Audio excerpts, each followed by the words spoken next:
ကြိုက်လိုက်တော့ကွာဆိုတဲ့အတိုင်းပဲတကယ်ဟိုမှတန်တဲ့အခန်းတွေကိုဒီနေ့တင်မနှက်ပြန်စိုးအောင်ကုန်ပြီတကယ်ဟိုမှငွေရဲ့အကြောင်းတည်တယ်တိုက်ခန်းရဲ့တန်ဖိုးတည်တယ်ဝယ်အောင်ကောက်လူချင်းလေးတွေတော်တော်များများစဉ်းစားမှုတော့တချို့လူတွေဆိုလို့ရှိရင်အခန်းအောင်တက်မကြည့်ရဘူးလုံးဝအောက်ကနေကြည့်ပြီးဝယ်သွားတာမျိုးတွေရှိတယ်အခုဒီနေ့လေ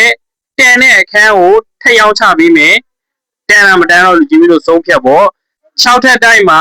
4လွှာတိုက်တဲ့19ပေခန်းဖြစ်မယ် BCD မီတာကျဖို့တစ်လ2လပဲလိုမယ် Granny အပြည့်အဝအာမခံမှုပေးနိုင်တဲ့တိုက်ဖြစ်မယ်4လွှာကိုဘယ်ညာရမယ်1350ကိုညှိနှိုင်းရောက်ချပေးမယ်စဉ်းစားဖို့အချိန်မရှိဘူးလက်မြန်မရမယ်နော်ဒီခန်းလေးကိုကြည့်ကျင်တယ်နေရာကြည့်ကျင်တယ်ဆိုလို့ရှိရင်ကျွန်တော်ဖုန်းနံပါတ်09